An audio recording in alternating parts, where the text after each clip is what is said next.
Assalamualaikum warahmatullahi wabarakatuh. Kali ini kita akan membahas tentang bagaimana cara mengelola limbah kimia yang baik dan benar di laboratorium. Adapun yang kita bahas, yang pertama identifikasi, apa itu limbah. Nomor 2, kita akan membahas tentang pengumpulan dan penyimpanan limbah yang baik dan benar. Lalu ada penanganan dan pengurangan bahayanya bagaimana. Dan yang terakhir, opsi pembuangan. Apakah limbah itu emang sudah patut dibuang atau masih bisa didaur ulang? Kita akan bahas bagaimana sih cara membedakannya. Yang pertama, kita harus tahu apa itu limbah. Limbah itu bahan yang dibuang, hendak dibuang, atau tidak lagi berguna. Sebuah bahan dianggap limbah jika dibiarkan atau jika dianggap hakikatnya yang menjadi sejenis sampah. Seperti misalnya cairan tumpah, itu kan limbah. Limbah dikelompokkan menjadi limbah berbahaya maupun tidak berbahaya. Lalu, sebelum kita membahas lebih jauh tentang limbah, sebenarnya siapa yang bertanggung jawab atas limbah ini? Jadi, semua limbah merupakan tanggung jawab pada awal pembuangannya, yaitu pegawai laboratorium yang terlatih menggunakan atau menyimpan bahan tersebut. Jadi, pegawai ini mengetahui karakteristik bahan-bahan tersebut bagaimana, korosifkah, meledakkah, radioaktifkah, itu harus paham semua pegawai laboratorium. Langkah-langkah pengelolaan limbah. Yang pertama, identifikasi limbah dan bahayanya, kemudian ada pengumpulan dan penyimpanan limbah, ada pengurangan bahaya, dan yang terakhir bagaimana cara membuang limbah. Kita di sini akan membahas satu persatu langkah-langkah pengelolaan limbah. Langkah pertama adalah identifikasi limbah dan bahayanya. Identifikasi limbah, ada sifat-sifat limbah berbahaya, ada menilai bahan yang tidak dikenal. Apa ini maksudnya? Oke, kalau kita tahu asam sulfat, asam asetat, kita tahu nih dia sifatnya kayak gimana. Tapi kalau tiba-tiba ada bahan yang tidak ada MSDS-nya, tidak ada keterangannya, tidak ada potensi yang terlihat, misalnya tidak ada bau menyengat atau gimana, kita harus menilai bahan-bahan ini gimana sih caranya, kayak gitu. Nah, ini sifat-sifat limbah yang berbahaya. Misal, ini ada mudah meledak, mudah menyala, oksidator, korosif, beracun, mengganggu pernafasan, micu iritasi, gas bertekanan, pencemaran lingkungan. Atau biasanya modelnya kayak gini peringatannya. Nah, kita harus tahu daya sulutnya bagaimana nih. Bahan yang mudah tersulut meliputi pelarut organik paling umum, misalnya hidrogen, hidrokarbon, atau beberapa garam nitrat. Bahan dianggap mudah tersulut jika memiliki sifat-sifat seperti 1. Cairan yang memiliki titik nyala kurang dari 60 derajat Celcius. Kemudian berpotensi kebakaran. Lalu ada bahan-bahan pada suhu yang dalam tekanan standar pun bisa menyebabkan kebakaran akibat gesekan atau lembab atau secara spontan. Kemudian ada gas-gas mampat yang mudah terbakar, termasuk gas yang membentuk campuran yang mudah terbakar. Lalu ada pengoksidasi yang memicu terbakarnya bahan-bahan organik. Selain itu, sifat-sifat limbah bahaya biasanya ada reaktivitas. Reaktivitas meliputi zat-zat yang tidak stabil, bereaksi liar dengan air, misalnya bereaksi cepat dengan air, dapat meledak jika terpapar sebagian sumbernya, atau menghasilkan gas beracun. Bisa jadi reaktif. Contohnya logam alkali, peroksida, atau senyawa yang membentuk peroksida, sianida, sulfida, itu contoh-contoh bahan reaktif. Lalu kita juga tahu nih, kita harus tahu toksisitas.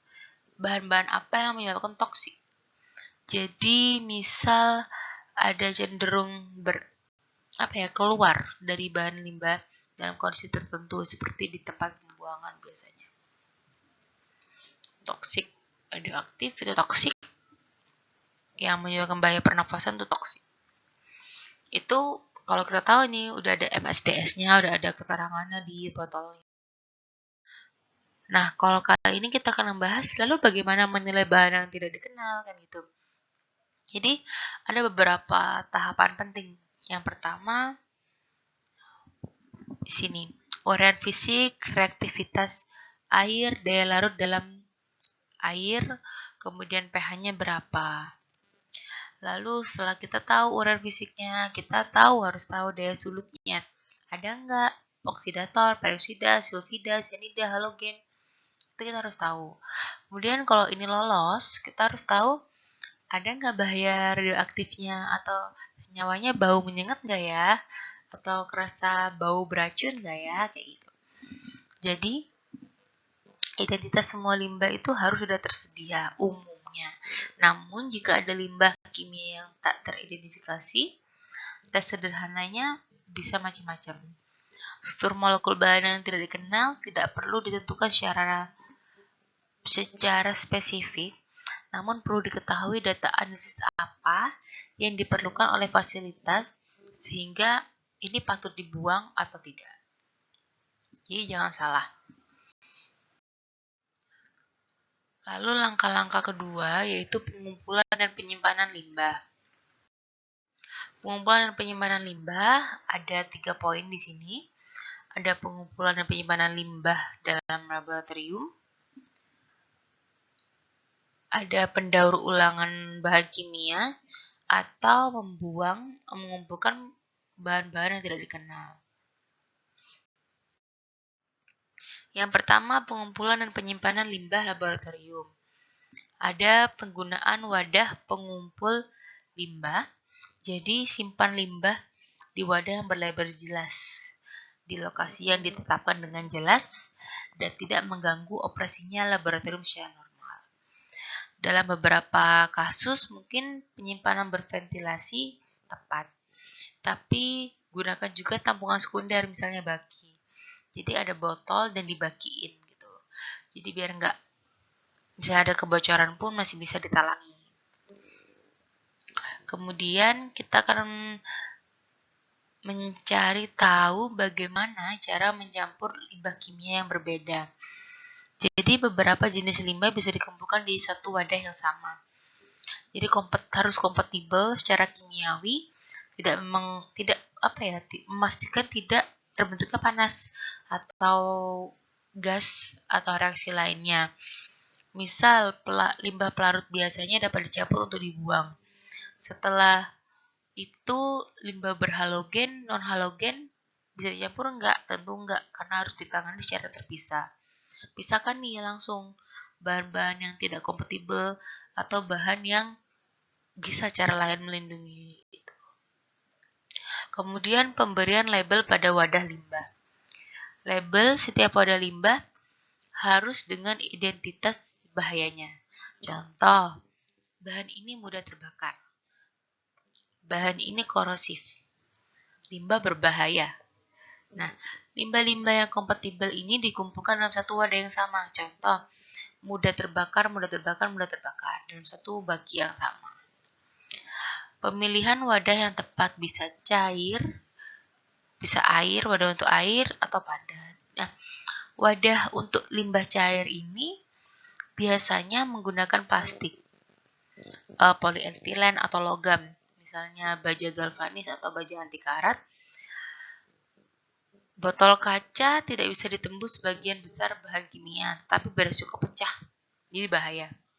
Layar botol yang sempit menyulitkan pengosongan botol. Jangan simpan bahan korosif dalam wadah logam, karena logam sangat gampang terjadi korosi. Kemudian jangan menggunakan kaleng pengaman dari baja galvanis untuk limbah pelarut halogen, karena pelarut ini cenderung menyebabkan korosi dan kebocoran. Lalu ada wadah untuk limbah air. Jadi limbah air dikumpulkan secara terpisah dengan pelarut organik. Sebagian laboratorium mungkin dilengkapi fasilitas penanganan air limbah, tapi juga tidak. Jadi air limbahnya itu ada pipa drainasenya atau enggak, itu beda-beda setiap laboratorium. Kemudian kalau limbah padat bagaimana? Jadi kalau limbah kimia padat misalnya produksi dari filter atau kromatografi atau wadah yang memang tidak bisa dipakai lagi, pisahkan. Nah, ada juga pertimbangan jumlah dan lama waktu. Secara umum, jangan pernah simpan limbah di lab dalam jumlah besar atau lebih dari 1 tahun. Area pengumpulan pusat mungkin bisa mengelola limbah dalam volume besar, tetapi sebagian lagi enggak. Jadi mensyaratkan pembuangan limbah itu ada pencatatan tanggal dimulainya dipakai dan pengumpulan limbahnya kapan. Ada dekontaminasi wadah kosong. Maksudnya apa itu? Jadi bila wadah limbah kosong, misalnya kaca atau logam, tapi dia udah terkontaminasi sama bahan organik dengan pelarut bercampur air, misalnya aseton atau metanol, itu dibersihkan dengan air sebanyak 3 kali. Tambahkan bilasan ke wadah limbah kimia, baru dibuang wadahnya.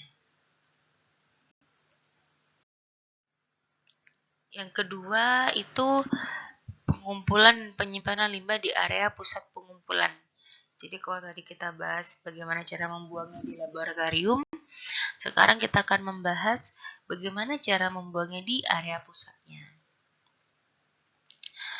Jadi area yang pertama tuh pencampuran bahan kimia yang berbeda. Penghematan biaya yang besar bisa diperoleh dengan mencampurkan limbah yang kompatibel di area pengumpulan pusat sebelum dibuang. Jadi biasanya pencampuran ini cocok untuk limbah pelarut. Limbah berbentuk cairan berwadah besar, misalnya drum 200 liter, 300 liter gitu. Secara umum jauh lebih hemat dibandingkan pembuangan volume yang sama di wadah kecil. Lalu ada pengangkutan limbah. Pengangkutan limbah dari lab ke area pengumpulan harus diperhatikan keselamatannya.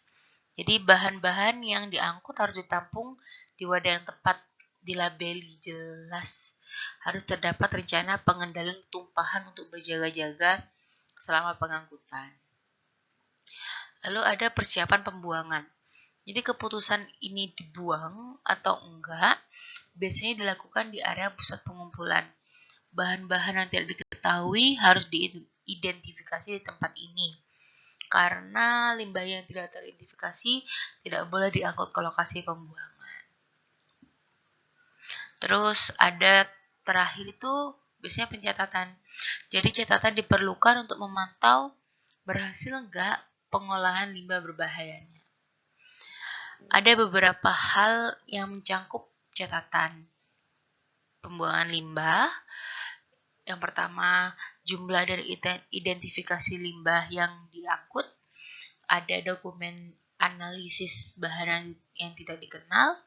Ada dokumen pengangkutan limbah serta verifikasi pembuangan, dan semua informasi lainnya yang disyaratkan oleh peraturan untuk mencegah terjadinya hal-hal yang tidak diinginkan. Lalu pendaur ulangan bahan kimia bagaimana?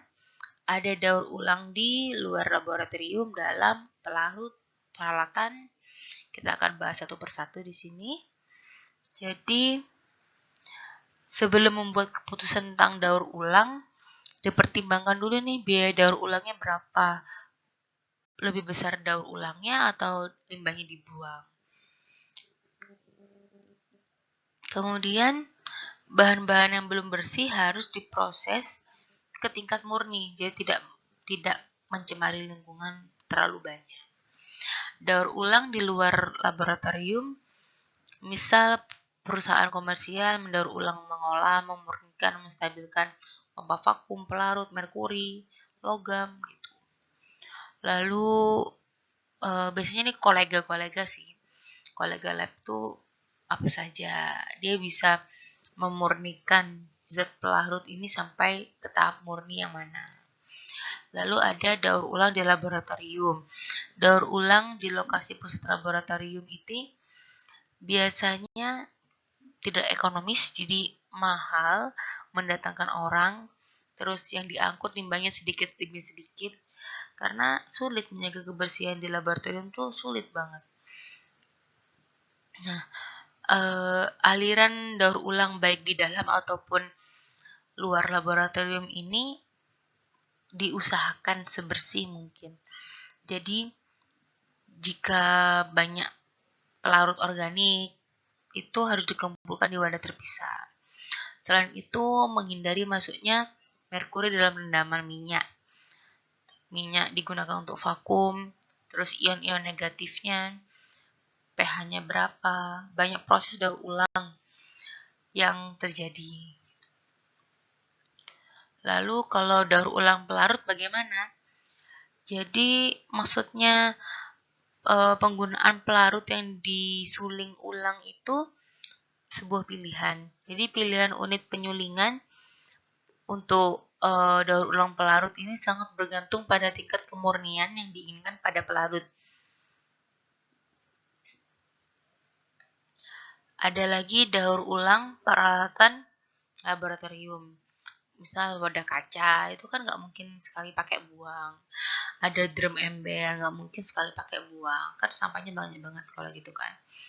Itu ada kardus, terus ada bohlamnya bagaimana, papan sirkuit misalnya kita di lab elektronik ya, elektroniknya masa harus dibuang. Nah itu tuh benar-benar harus, kalau bisa didaur ulang, kalau nggak bisa baru dibuang, kayak gitu.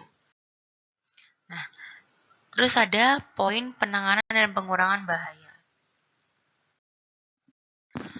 Penanganan dan pengurangan bahaya ada 2 poin di sini, yaitu penanganan bahan kimia dan pengurangan limbah multibahaya.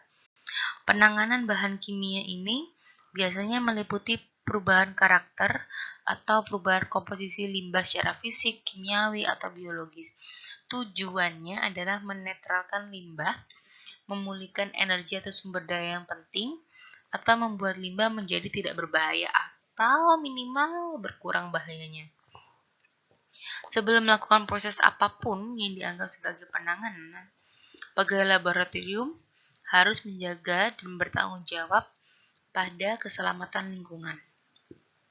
Kondisi-kondisi yang memungkinkan dilakukan penanganan tanpa izin biasanya penanganan di wadah pengumpulan, penetralan dasar, atau pencampuran limbah asam dan alkali. Pokoknya intinya harus memikirkan keselamatan. Dicampur gimana, dibuang gimana, seperti itu. Kemudian yang kedua adalah pengurangan limbah multibahaya. Limbah multibahaya itu adalah limbah yang menimbulkan kombinasi bahan kimia. Misalnya radioaktif atau limbah biologis. Pengolahan limbah multibahaya ini biasanya sulit. Jadi misalnya terkontaminasi mikroorganisme, membutuhkan standar khusus untuk mencegah lepasnya bahan-bahan ini menginfeksi lingkungan. Lalu metodenya tuh harus aman, jadi nggak sembarangan menanggulangi multibahaya ini.